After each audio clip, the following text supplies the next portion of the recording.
The franchise media I was looking into is Star Trek, a multi-billion-dollar industry which currently owned by CBS. It has a really long history when it first started. My study focused more on the media series, including from the TV shows to the movies. Um, it has a lot of merchandise which related to the series. I want to. So you can see from the sequential of this timeline, it has so many productions, which started originally from when the first series is the Star Trek original series. It's originally started by NBC and is one of the earliest sci-fi TV shows that started. The first season started in 1966 and it has 3 seasons, so it lasted for 3 years and has 80 episodes. Um, Actually, the interesting about Star Trek TV shows is that um, it is from nowadays when we look at this media franchise is relatively really successful and has a lot of got it's a big business. But when it first started, it doesn't really have really positive reviews in terms of the the audience. When it first started, when it first for the first 2 seasons, the NBC doesn't think this show is going to be successful because the reviews, the rating is relatively low. So even for the original series, the third season they changed the producers from its original writer Gene Roddenberry to Fred Frenberger. Also, was very sad. Is the time slot got moved to from a better time to like late night because NBC doesn't think people are going to watch it anyway. Also, during the last season of the original series, season 3, the quality was like relatively bad. However, for some reason, it has a really interesting demographics in terms of audience. The people who are really into this show are mostly a demographic that NBC doesn't really have a lot of shows to target on, which are like mostly males like has better educations. And there's some interesting fact about the Star Trek the original series, the first 3 seasons is that the shows at some point the producer even don't think the third season is going to happen. However, it's supported it. So Mr. Roddenberry actually asked the fans to write campaigns to to NBC to support the shows to not cut it off. And it actually got a lot of letters, like more than a million letters from the fans. That's why NBC decided to keep producing the show for the third season. However, it moved to like late night, which is not really good for its targeting audience, which is like a younger group for a younger audience. However, this show still ended for the first after the 3 seasons, which ended in 1969. However, after it's ended, it's keep like the show keep reruns on other TV channels. So you can see it's actually got a lot of it got a like much bigger audience by side syndication. So like from then on, like the show, as you can see, by 1972, the show airs all over U.S. and they even have like the first Star Trek convention in New York City, which gathered more than 3,000 fans, which is amazing to me. So along the early stage of this media franchise, Star Trek first started was animation. It's from 1973 to 74, and it's an animated series. So original channel is still NBC, and it's a relatively short. Doesn't really got a lot of attention by then. Then they started the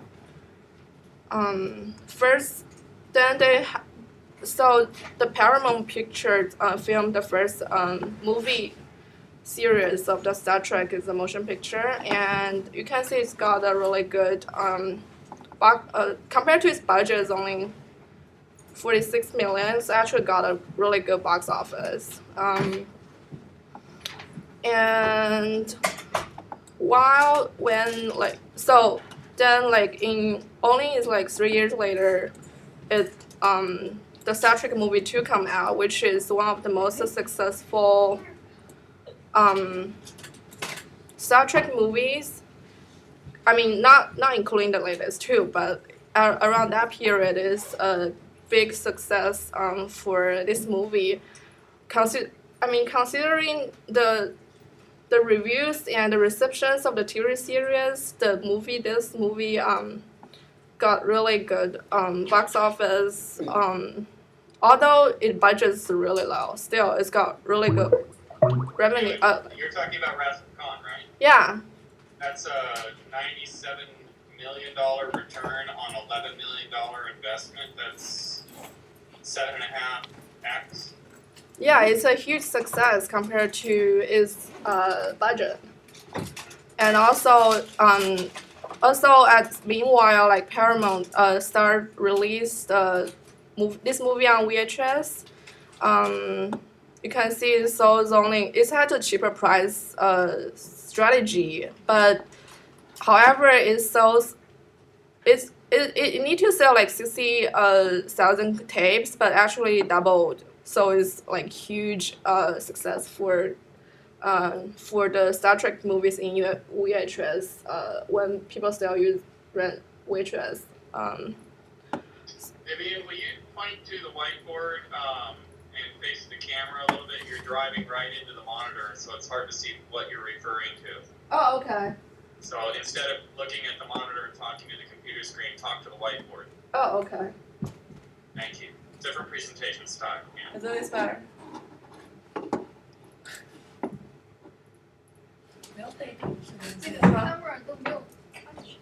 Oh, yeah.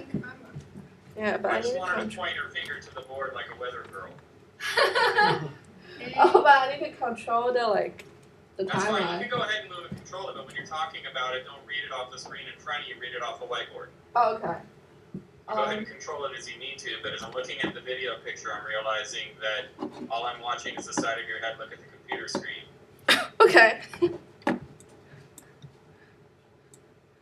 So like Star Trek movies keep coming out, and along this timeline you can see it has all these different stories based on the original series, and their budget are mostly pretty low, but still they like got a lot of good got good box offices. Also is successful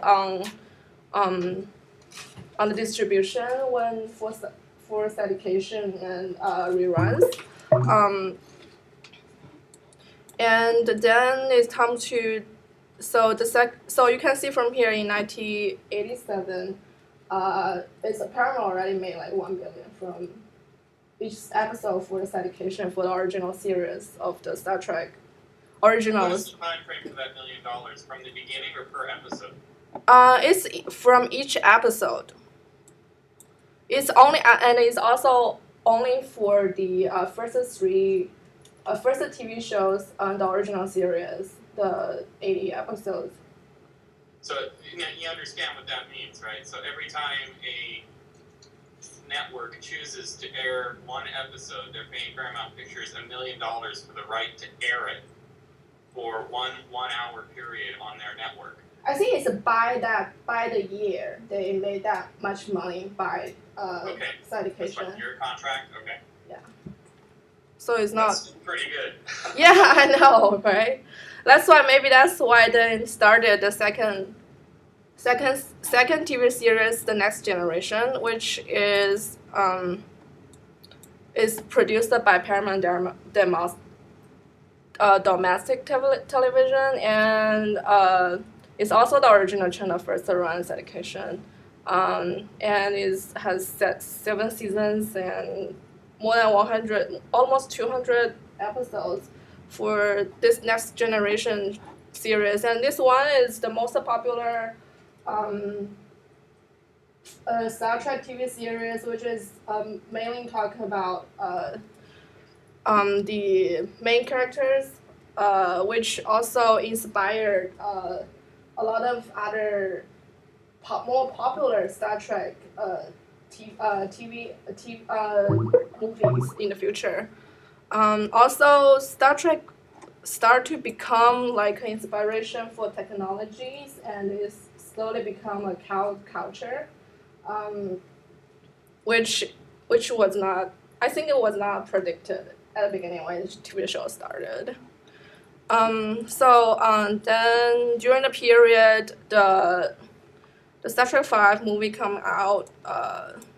It has a really compared to its previous compared to its previous movies, its box office is. Which film are you on, Vivian? I lost your. I'm out of sync with you. Where are you? Oh, I'm at Star Trek movie 5. So the box office is only twice of the budget, as you can see. Although it says it got really good. Has a more budget compared to other previous movies, but its box office is still proof is a failure. Relatively.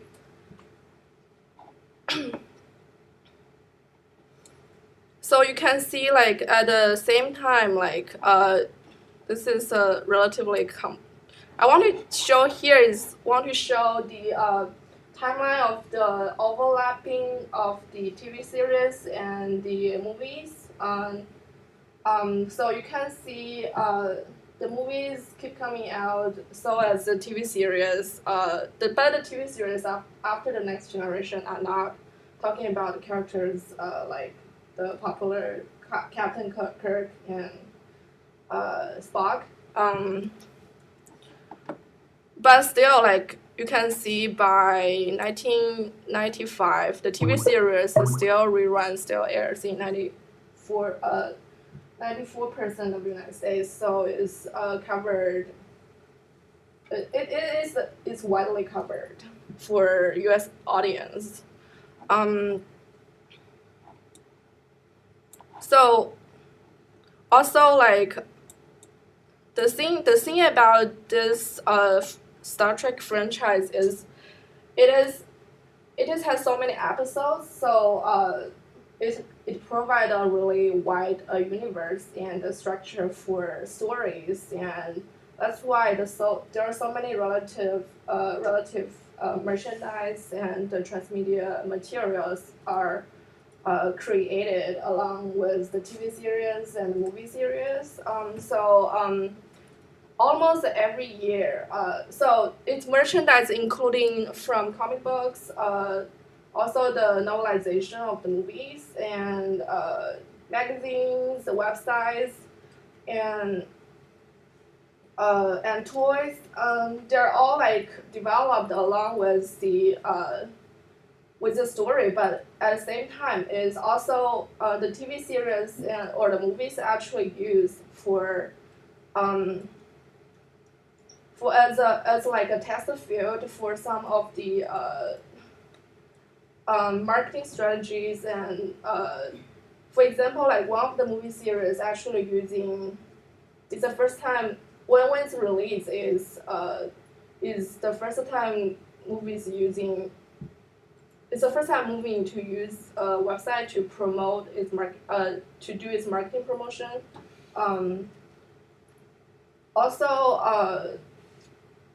also like one of the TV series, I forget if it's Enterprise or what Voyager, is actually used to push the CBS one of the VPN is the United Paramount Network is that the production of the TV show is to push this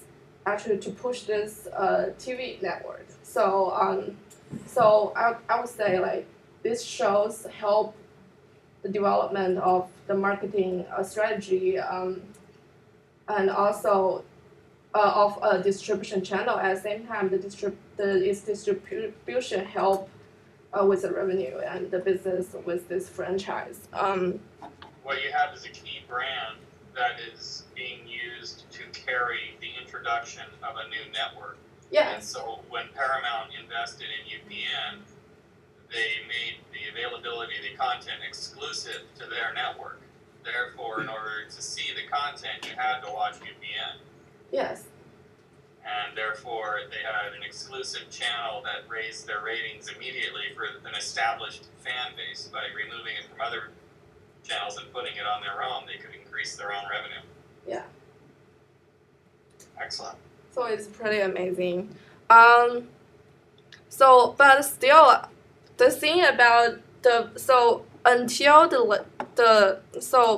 before 2009, the 11th Star Trek movie coming out, the movies for Star Trek is not really successful in terms of its reviews and receptions.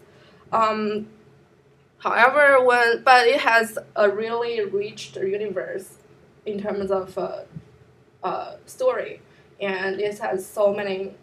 It's also a really good resources of inspirations for all the technologies. But until when it come to 2009, when the 11th Star Trek movie coming out, I think Star Trek got a turnover in terms of the movie reception, because this movie is really, really successful, which is directed by one of my favorite director, J.J. Abrams. I think he's really talented, and he has really good strategy when he made this movie.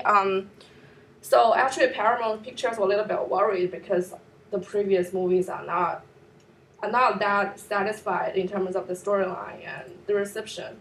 And however, so that's why they try to free a little bit for the director, like he can develop a story that he thinks more, which is better for the movie itself. So that's why the director decided to make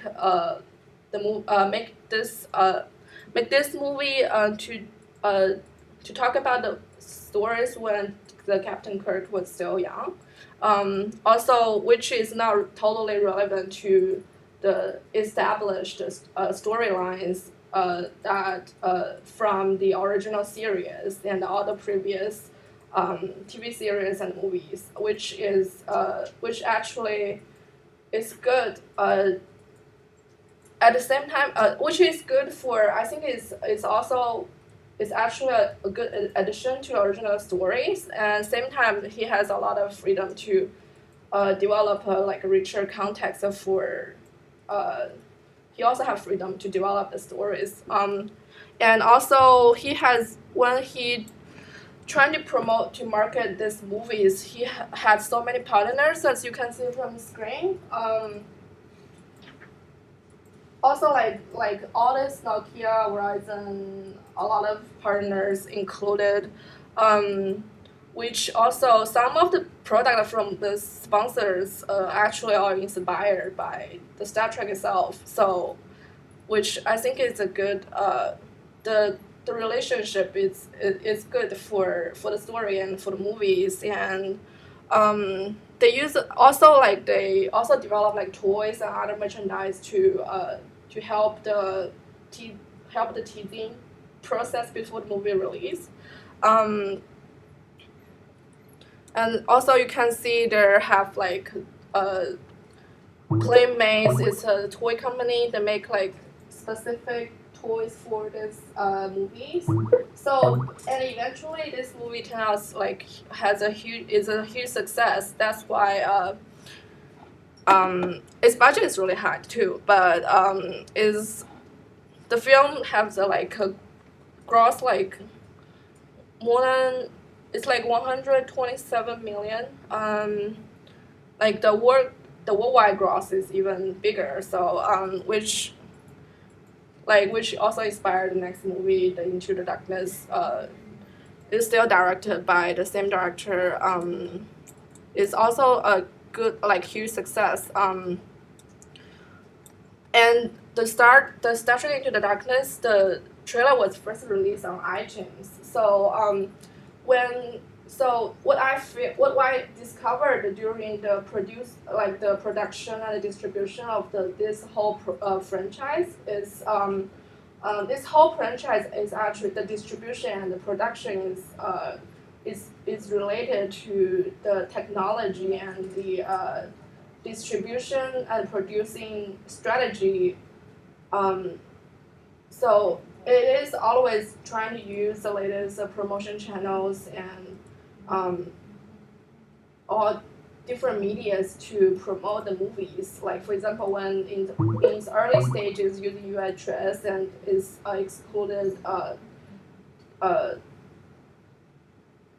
aired in United Paramount network. So and now in its later days, it still have a lot of is rediscovered is start to reruns like in Netflix and on iTunes and on CBS exclusive TV websites and so it also is always like its merchandising is developing as well during the process of the TV series and movies, and it also has comics books which has been published by all the major comic books publishers like Marvel, DC, and currently is on IDP is currently owned by IDP Publishing of its comic books, and also has websites that's only specifically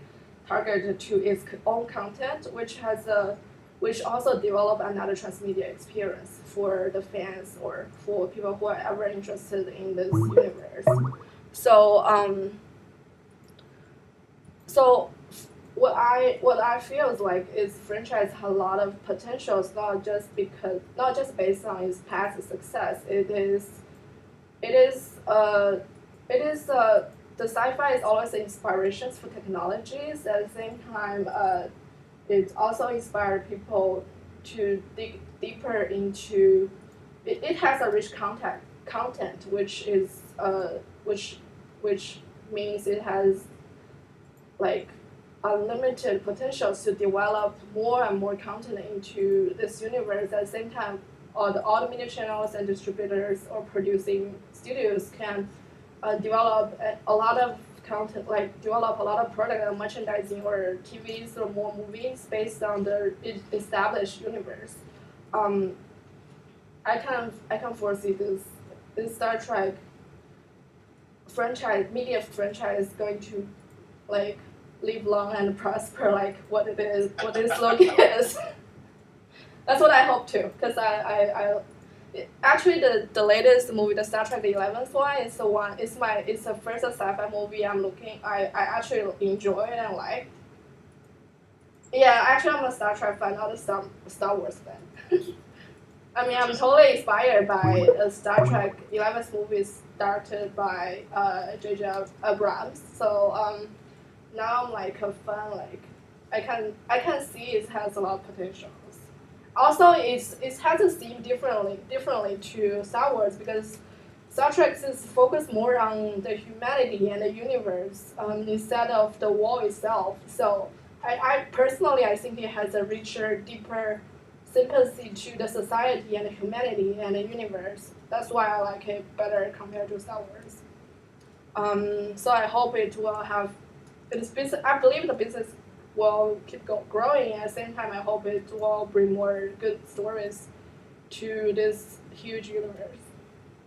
I think it would be interesting with what you've done with your timeline to do something like I was asking Nicole, which is to look at the distribution channels that got added year after year after year after year after year, where you started out with just a book publication and the book and then a show and then it was on TV and then it went to a movie and then a TV, et cetera. And you start to see now it's on iTunes and it's in the movie theater and it's in a theme park and it's as it's growing. And it'd be interesting to see how it follows that pattern, because this started off of Gene Roddenberry's books and then into, like you said, the television show, which didn't do that well, but it just has this fan base that won't go away.